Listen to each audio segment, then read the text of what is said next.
Doctor Strange and the Multiverse of Madness is a terrible movie. Listen, I'm gonna cut to the chase here. I can't say anything good about this movie at all. Like, there's nothing I can compliment it on. This movie is Sam Raimi in the worst way possible. The cinematography is bad and feels outdated in my opinion. The writing is absolutely terrible, along with the pacing. All the characters in this movie are stupid and more stupid. This movie is peak character assassination I have ever seen. It's terrible what they do to multiple characters. The CGI in this movie is also not the greatest. There are some green screen shots where the lighting isn't really that good, and you can definitely tell that the actor isn't doing the best on that green screen stage. It just, yikes, man. Also, when this movie was first announced, it was marketed as the MCU's first horror movie and first dark movie that it's ever had. And it's gonna be really stylish and cool and spooky. And trust me when I say this movie is not a horror movie. It is a comedy. I'm bad with horror. Like, I don't like watching horror movies at all. During the movie, there was someone sitting a couple rows behind me, and they sneezed, and that was the only time I was scared in the entire movie. And most of the time when it's trying to be scary, it just plays as the biggest cliche ever, and it's just so funny. If this is Sam Raimi types of horror, I don't like Sam Raimi's style that much. So let's talk about my biggest problem with this movie, and that is the characters, because all of them turn out terrible. First, let's look at Wanda. Scarlet Witch, Wanda Maximoff, let's go. You know, I used to like Wanda in Captain America Civil War, Avengers Infinity War, and Avengers Endgame. I thought she was great throughout all of them, and I was really interested to see where they take the character next. I thought it was going to be good. Turns out it wasn't, because we got WandaVision, and that was... They'll never know what you sacrificed for them.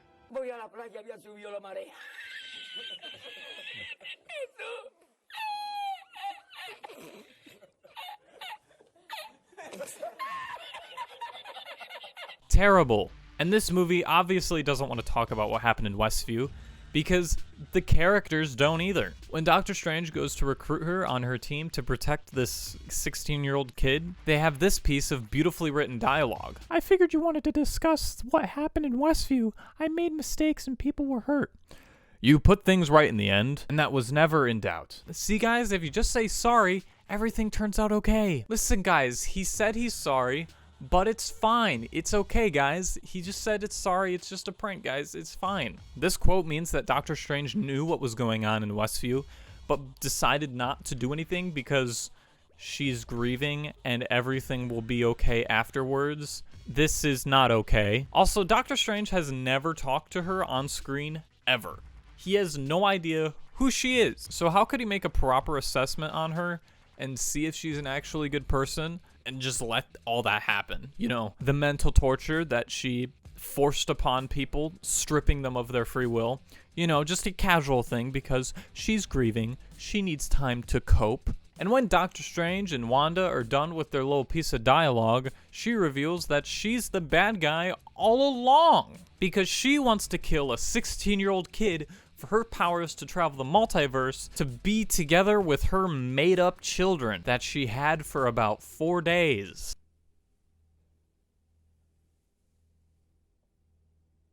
What? So yeah, Wanda has become a terrible human being once again. Doctor Strange is the next on America's Got Talent. Doctor Strange doesn't have a character arc other than he's sad, and at the end of the movie, he somewhat becomes happy. That's it. That's all you get. He don't got one. They give him a forced love interest with Christine Palmer, who was in the last Doctor Strange movie. Yeah, remember the side character that nobody really cared about in the movie that nobody really cared about? Yeah, that's her. I'm starting to see a problem. And they just give him a love interest because they have nothing else to do with the character. And they just kind of make him a bumbling wimp the entire time when he talks to Christine. He just becomes a pitiful man. It's just character assassination. Again, it's character assassination. Also, the Darkhold is this book of black magic that is supposed to not be good for people to use, and Wanda actually uses it to dreamwalk.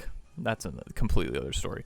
To other dimensions or realities or multiverses or whatever to be with her made-up children. Again, made-up children. And he just decides to use it without a second thought. Like, he just uses it, and I can't believe the words I'm saying out of my mouth right now. I don't know why they turned him into this careless moron that doesn't really care about anything he does with magic. He just does it to do whatever, because the ends justify the means, I guess. And also, Wanda calls him a hypocrite, and it's not a good idea for me to agree with the antagonist. Oh, also, the Darkhold has these weird effects on people. For example, Doctor Strange just gets this third eye for no reason. It's not brought up that that's a thing that happens. And also, when the Darkhold is, like, randomly in your mind, it has this sick guitar riff. It just starts off and just goes... And it's so funny.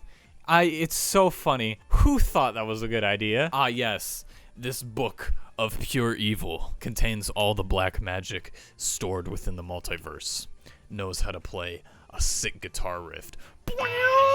My other question is, why doesn't Wanda have a third eye? Because she's been using the Darkhold. The only thing she gets is black fingertips. Also, why doesn't Agatha have one in WandaVision?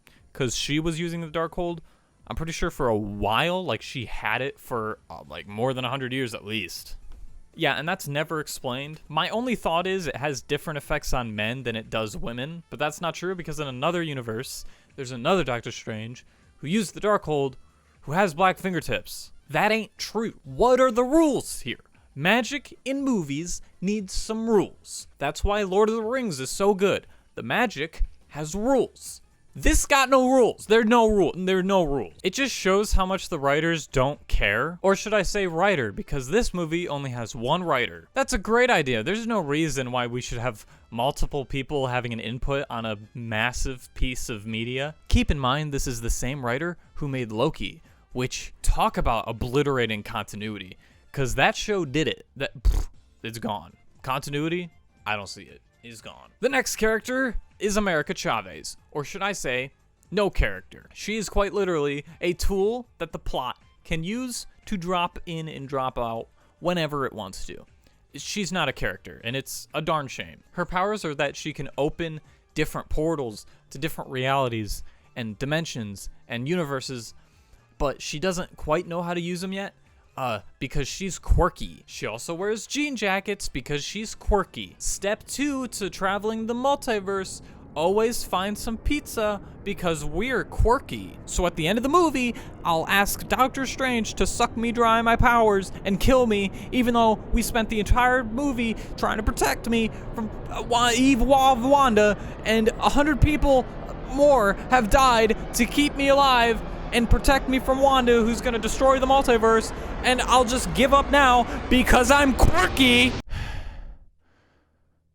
The Illuminati are in this movie, and they are useless. So the Illuminati in the comics are a group of people on Earth that are sworn to protect Earth in secret.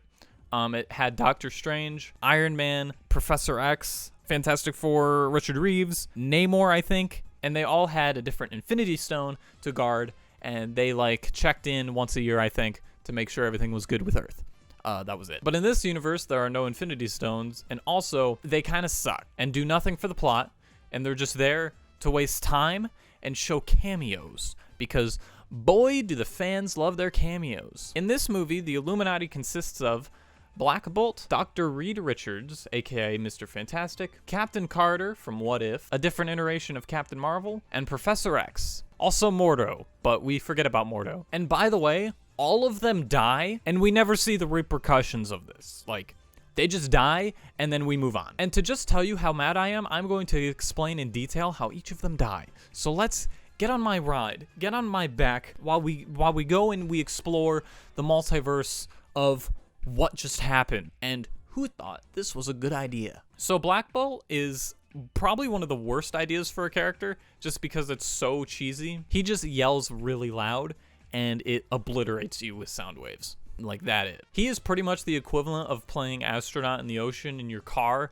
at max volume with the bass turned all the way up so that your car starts ripping itself apart atom by atom. Also, he can't talk because, like, whenever he talks, just So anyway, the Illuminati are standing in front of Wanda, and they say, "Halt, you must stop what you're doing, you are evil." And then she says no, and then Mr. Fantastic, who by the way is the smartest man in the world, gives a complete description of Black Bolt's power. And then Wanda says, "What mouth?" and takes his mouth away. And then everyone's like, "Oh," but I was laughing in my seat because I thought it was the stupidest thing I've ever seen. Anyway, he gets scared and screams, and then the sound waves bounce off of what would be his lips and cave in his skull. I'll have pictures over here of the movie. I hope I can have those in, but I don't know. But yeah, at that moment, I knew that all of them were gonna die, and this was gonna be the most horrific thing I've ever seen. As in, like, this is not how you treat characters. Next is Dr. Reed Richards, and Mr. Fantastic was fan casted as John Krasinski. I don't know what he's been in. All I know is that he's in The Office. I didn't really care about the fan cast. I saw him in like a fan edit. I'll put it right here. I thought that it would be cool, and then I saw it in the movie, and I thought, hey, that's cool.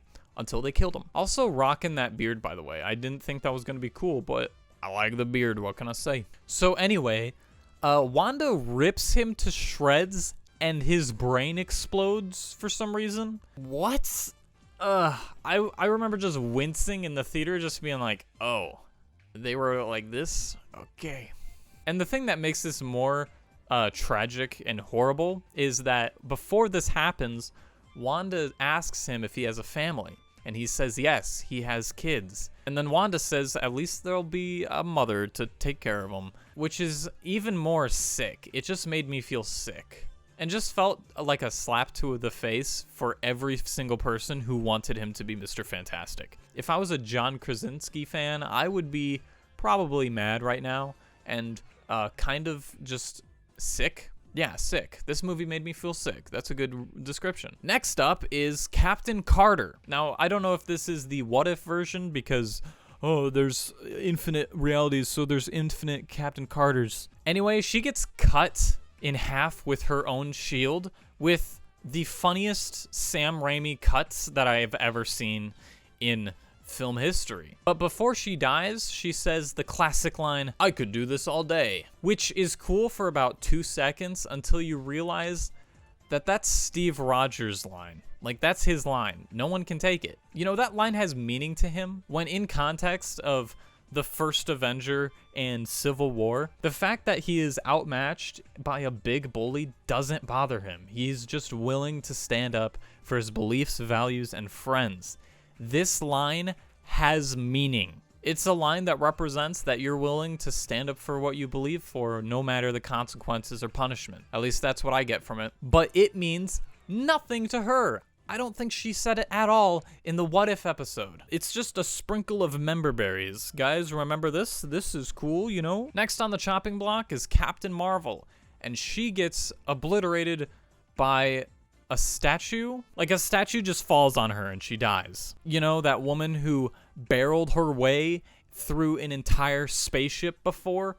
Yeah, she can just be destroyed with a pile of rock. Just a pile of rock. It's fine. Don't even worry about it. It's Patrick Stewart coming back to play his role as Professor X. Guys, holy crap, lose your marbles right now. In this movie, you can definitely tell that he is past his prime. He is not that good anymore. I'm sorry. He looks like Joe Biden running around stage acting confused. He needs to retire, and people have to stop making him do this. It's not only this, it's in Picard too. He's just not good in it, dude. Like, please, just let him rest. Like, let a man rest, come up with some original ideas. Anyway, he goes into Wanda's mind, tries to save a good version of Wanda, fails, and then has his neck snapped in her mind, which then translates to real life, and you just see him sitting in his chair, and he just goes... Which is so weird, because if you think about it, if the mental has effect on the physical, then wouldn't the physical have an effect on the mental? Like, shouldn't he be in a wheelchair in there because, you know, he's paralyzed? Like, why do his legs work in the mental realm? I don't know, man. This is so dumb. Can we stop watching Professor X die? It's happened 3 times now, and it's kind of getting boring. You know the scene in Logan, where he dies and it's so heartbreaking, and that movie is heartbreaking all in of itself, but it's such a good send-off to the X-Men Fox franchise. Yeah, can that be the last movie that any of those actors are in? Because if they show up in the MCU, this is going to be, their characters are going to be destroyed just like they are in here. I would have much rather preferred James McAvoy to return as the role, because he did it in X-Men First Class, and I think it'd make much more sense for a younger guy to be on a elite squad of superheroes. But I don't know. Listen, I don't know about writing. I'm just a dumb little nerd boy who doesn't know anything about writing. Don't take me seriously. But no, bro, they need Patrick Stewart because we need those wackier and cooler cameos, bro. Oh, you know who I forgot about right now? Mordo. Mordo doesn't die. He gets stuck in a hole while his friends die. And that's the problem with this movie. It doesn't let you sit and marinate. Like, let me contemplate what just happened. It just goes to the next and the next and the next. It's so bad. This universe just lost their Avengers. A family just lost their father and husband. A school just lost its role model. A country just lost its symbol. And none of it matters at all, because we gotta move on to the next stupid plot point in this movie that doesn't make sense at all. In the Illuminati universe, the Christine Palmer is a scientist for the Illuminati, and she escapes with Doctor Strange and America Chavez. And you would think seeing her friends die would be impactful to her. But nah, it's fine. Don't even worry about it, guys. It's fine. This movie doesn't have anything. This movie is just shiny, flashy lights. Guys, go consume the movie. We're Disney. We love people. Oh my God, we're Disney. Consume our movie. Please give us your money. And the biggest waste of a character out of this entire movie is Wanda Maximoff. Because at the end of the movie, she dies from a collapsing mountain that needs to be destroyed for some reason. And that one hurt me the most. Not emotionally, like in the, oh no, she's dead way. It hurt me in the drained way. Wanda Maximoff is a character that we have seen for 7 years. We saw this character grow up from a character who was hell-bent on killing Tony Stark for what he did and torturing him for the rest of his life, to a character who looked like she was going to become a good guy.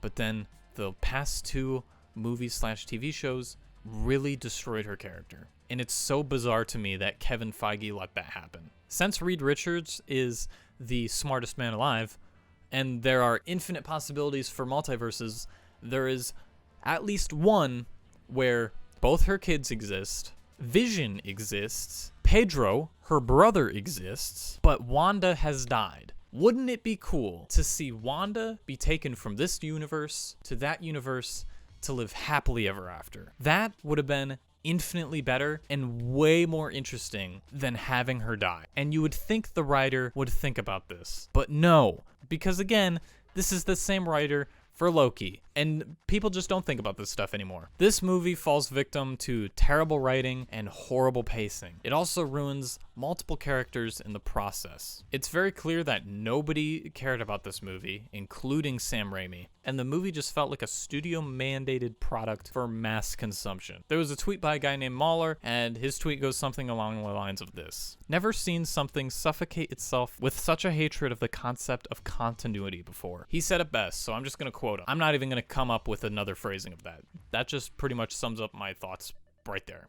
The final verdict is Doctor Strange, the Multiverse of Madness, gets a 0 out of 10.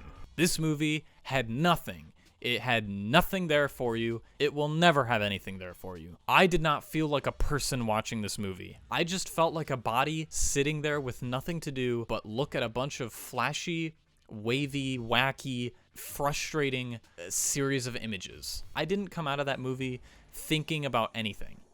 I just came out of that movie tired and drained. I'm not looking forward to anything else Marvel. The next thing to come out is Miss Marvel, and then the next thing to come out is Thor 4.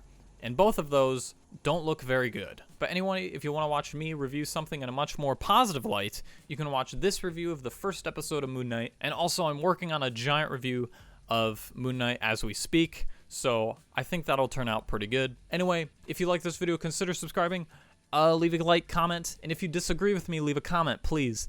But anyway, bye.